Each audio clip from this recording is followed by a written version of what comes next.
हो रहा है। अहमद, आपने भी जिस दौर में डोमेस्टिक क्रिकेट खेली, जिस दौर में आप एज ए यंगस्टर क्रिकेट खेलना स्टार्ट कर रहे थे, ऊपर आ रहे थे, उस ज़माने में भी काफ़ी जगहों पर क्रिकेट होती थी।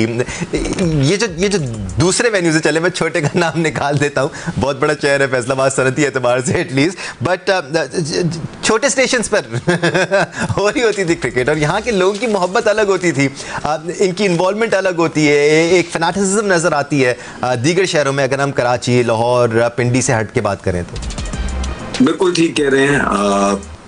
बहुत सपोर्ट मिली है फैसलाबाद में। हम अपनी तो बात नहीं करेंगे, लेकिन बहुत सारे इस तरह के डोमेस्टिक के ही प्लेयर्स थे जो नेशनल क्रिकेट भी खेल रहे थे। जब वो ग्राउंड के अंदर एंटर होते थे तो पूरा जो ग्राउंड होता था वो उनके नारे उनके लिए चैंट करता था, और ये कोई नई बात नहीं थी। आजकल के दौर में हम ये देखते हैं कि इस चीज को बहुत बढ़ा चढ़ा के दिखाया जाता है, फ्लॉन्ट किया जाता है कि अगर किसी एक प्लेयर के लिए नारे लग रहे हैं, तो मेरे ख्याल से आज से 5-7 साल पहले तक जब डोमेस्टिक क्रिकेट भी हम फैसलाबाद जैसे ग्राउंड के अंदर खेलते थे तो डोमेस्टिक के प्लेयर्स के लिए नारे लग रहे होते थे। तो आपके पास स्टार्स मौजूद थे उस टाइम पे भी, अगर आप देखेंगे तो नामदार प्लेयर मौजूद थे जिनको लोग पसंद करते थे, और वो एक से ज्यादा थे। ऐसा नहीं था कि किसी एक प्लेयर के पीछे इन्वेस्टमेंट हो गई और उसी के पीछे सारी चीजें लगी हुई थी। बहुत ऐसे प्लेयर थे कि जिनके नारे लगते होते थे, और ये मामूल की बात थी, जिसे आजकल जो है बहुत बड़ा चढ़ा के फ्लॉन्ट किया जाता है। अच्छी बात है, फैसलाबाद जैसे शहर, सियालकोट जैसे शहर, ये सारे शहरों को आबाद होना है। हैदराबाद को बिल्कुल आबाद होने की जरूरत है।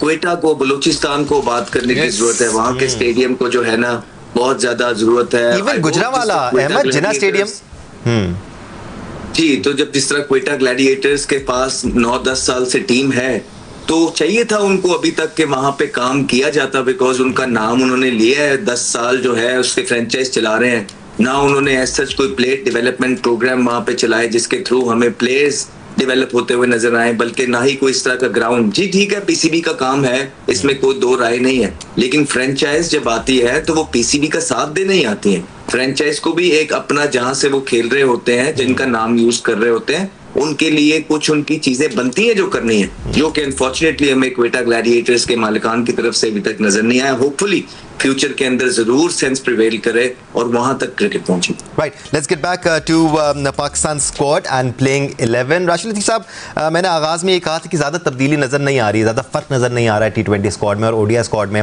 आपको लगता है कि मॉडर्न डे क्रिकेट का एक प्रीरेक ये भी है कि आपके अलग अलग फॉर्मेट्स में ऐसे इंडिविजुअल्स होने चाहिए जो फॉर्मेट के हिसाब से वैल्यू क्रिएट कर सके? क्या आप ये बिलीव करते हैं, या आपको लगता है कि नहीं, स्क्वाड सेम भी हो सकता है, ज़रूरी नहीं है अलग अलग इंडिविजुअल्स को शामिल करना?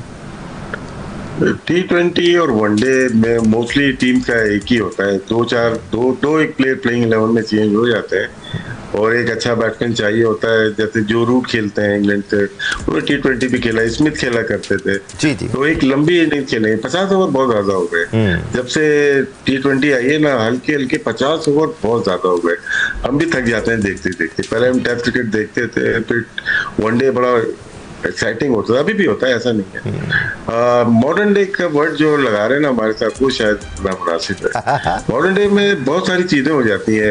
हम रिवर्स स्वीप है जहाँ पे आप फंसते हैं थोड़ा सा, तो मैं देखा नहीं कि कोई हमारे प्लेयर स्विच शॉट मारे, कुछ डिफरेंट करें। मॉडर्न डे कन्वेंशनल क्रिकेट हम लोग खेलते हैं मोस्टली।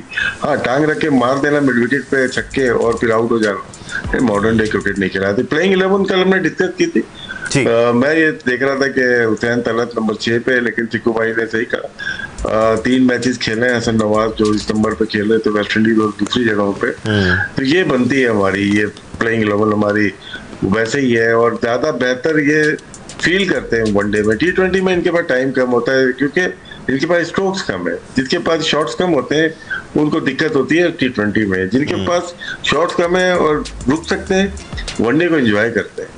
लेकिन वनडे भी चेंज हो गई है, वनडे भी चेंज हो गई है। और मैं थोड़ा सा यहाँ पे ये करना है कि 5वें नंबर पे हम लोग ICC रैंकिंग में, साउथ अफ्रीका 6ठे नंबर पे। यहाँ पे जीत के हम और आगे जाने की कोशिश करनी चाहिए, सीरीज हारनी नहीं चाहिए, वरना साउथ अफ्रीका 5वें पे चली जाएगी, हम 6ठे पे, और अफगानिस्तान भी नेक टू नेक चल रही है 7वें पे।